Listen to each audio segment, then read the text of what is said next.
despite a little apprehension, I finally got around to watching Bong Joon-ho's new movie, Okja. Odds are, if you're checking out this channel, you're probably already aware that I can be a little bit sensitive when it comes to anything terrible happening to an animal at all, and given the fact that Okja is all about a young girl trying to rescue her super pig from being exploited by a giant corporation, I was a little nervous to watch this one, but it turns out I'm actually not scarred for life. No, it wasn't all sunshine and rainbows for Okja throughout the movie, but all of the plot points are justified, moving, and very thoughtful. But first, to break down the story a little further, the Miranda Corporation is focused on solving the world's food shortage problem, so announces a contest to give 26 super piglets to different farmers across the world to see who can raise the best one. One of those pigs goes to a young girl named Mija and her grandfather. After raising this super pig named Okja for 10 years,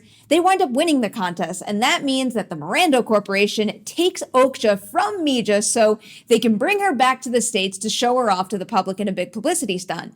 So step one to making this a riveting and heart-wrenching tale, selling the relationship between Okja and Mija, and seo-hyun, I'm sorry if I pronounced that name wrong, really does make you believe it. And not only does she have so much chemistry with the CG creature, but every human character around her, and that's really the key to making the movie so engaging and really feeling every single emotion that Mija goes throughout the movie. She is the anchor of Okja. You experience it all through her eyes, and Han is just so talented. You really get an extraordinary amount of access to her character, and that's a big reason Okja comes together so well. And now, this is probably no surprise, but another standout in Okja is Tilda Swinton. I feel like I say this often when I review a movie that she's in, but she really does lose herself in her roles, and I think that's even more evident in Okja because she plays two different characters.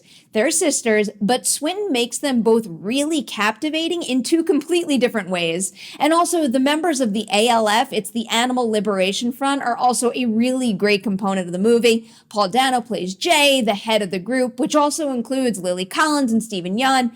They're interesting and unique characters that are really thrilling to watch, and largely because you can really feel their passion for what they're doing, especially when it comes to Dano and Yeun. The only character that feels just a little bit off in Okja is Jake Gyllenhaal's Dr. Johnny Wilcox. He's a famous animal show host who winds up becoming the face of the Super Pig contest. He is meant to be extreme and zany, but Gyllenhaal goes so big in that respect that I found it a little off-putting and also kind of distracting. Swinton is kooky as Lucy Miranda too, but when she does it, it just feels a little more genuine. But overall, Okja does come together pretty well. I think I responded a bit more to the personal journey between Mija and Okja rather than how it addresses real-world problems like corporate greed and animal cruelty, but those points still register enough. And this reaction probably has something to do with the fact that I found that the movie was more successful when it was just grounded in simple human emotions and Mija's coming-of-age journey rather than crazy colors, wacky characters, and stuff like that. But still, Okja earned a solid 3.5 out of 5 on the Dewey Decimal movie scale. Han really runs away with this movie, and she's got solid support from Dano, Yeun, and Swinton, just to name a few there, as well as a standout score and beautifully shot visuals. So, if you are intrigued, go check out Okja, and I'll be back with more reviews real soon.